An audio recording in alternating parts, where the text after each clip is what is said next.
Hello and welcome along to Diecast Restos. I'm Jason and this week I'm working on a classic Majorette, the 247 Porsche 924. These castings were produced between 1978 and 1985.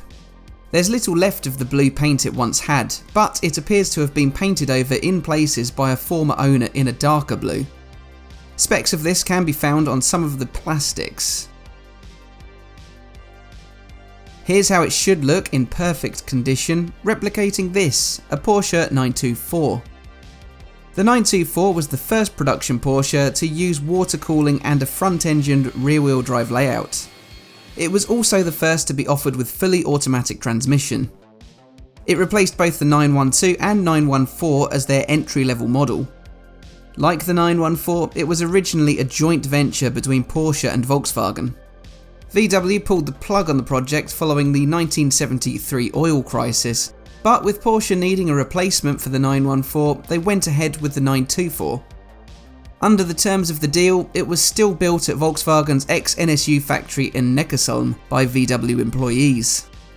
The 2+2 Coupe was unveiled at a press launch rather than a motor show in November 1975. Its relative low-cost production made this an easy car to produce for Porsche financially, and while criticised for its performance, it quickly became one of Porsche's best sellers. It was fitted with Volkswagen's 2-litre inline-4 engines, straight out of the Audi 100 and VW LT van. The initial model only had a 4-speed manual transmission before a 5-speed manual was introduced. The Autobox came in 1977. With the need for a higher performance version now evident to Porsche executives, they introduced the 924 Turbo in 1978. This bridged the gap between the base 924 and the 911. The Turbo received high praise from automotive journalists. While the base 924 was praised for its styling, handling and build quality, it had always been criticised for its poor performance. The turbocharged 4-pot's power output increased to 170 horsepower, up from 123 on European base models.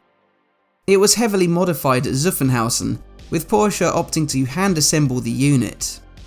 The 924 Turbo can be distinguished by a duct in the hood to aid cooling. 4 slotted vents were also installed on the badge panel. While the standard car had front disc and rear drum brakes, the Turbo had all-round discs instead. A Series 2 Turbo arrived in 1981 with power now up to 177 horsepower. In 1980, Porsche had introduced the 924 Carrera GT, which had an intercooler fitted, lower suspension and a distinctive body kit. 406 were built in order to satisfy Group 4 homologation requirements. 59 GTS models were built the following year. This had fixed headlamps instead of pop-ups. The GT produced 210 horsepower and the GTS 245. 15 of the GTSs were built as Club Sport versions, pushing out 280 horsepower. The ultimate version was the 924 GTR race car, which produced 375 horsepower from a highly modified version of the 2-litre inline-4 engine. Porsche also produced 2 GTP prototype racers that had 2.5-litre 4-pots, turning out 420 horsepower.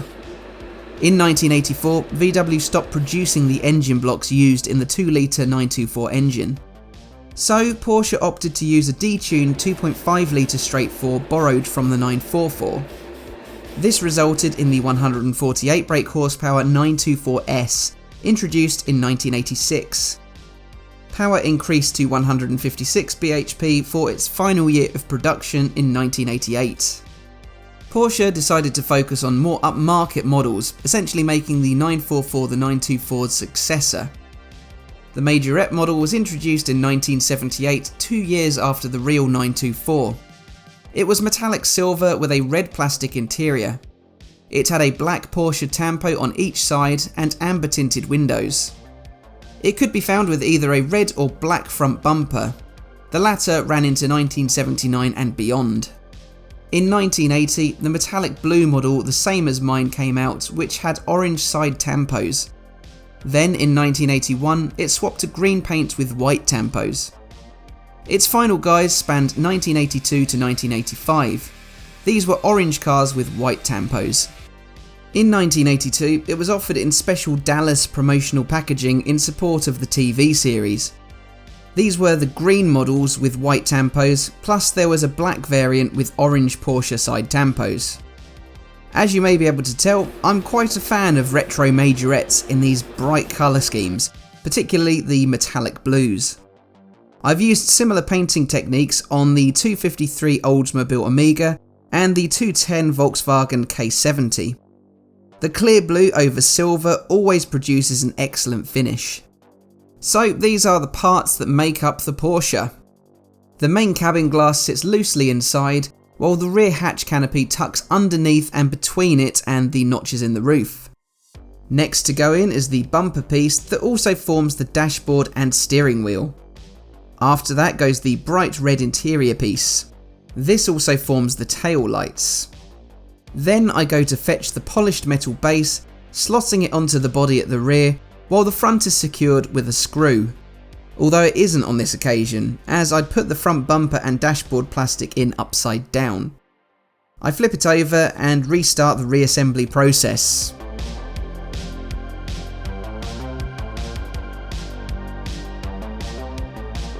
And that's that, usually.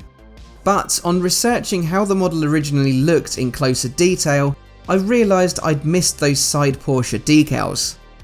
I printed a set of my own on clear paper, though I knew the orange wouldn't really cut through the blue.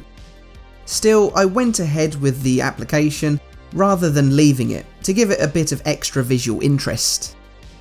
Anyway, this is how my Majorette 247 Porsche 924 looked. It was so patchy, there was barely any paint left at all. It really was in a shocking state. But here it is now. Once more, I think the clear blue over gloss aluminium has produced a near perfect match to the coat on the original 1980 Majorette model.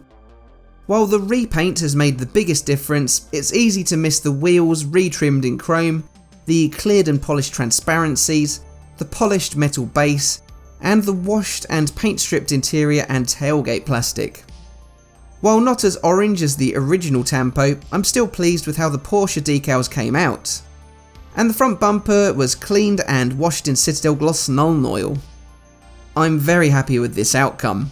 Tell me what you think in the comments, and if you like the result, please do leave the video a like. Keep up to date with my latest releases by hitting that subscribe button. If you want to help support the channel, you can do so on Patreon or YouTube memberships. But all that leaves me to say is thanks for watching, and I'll see you again for the next one. Bye for now.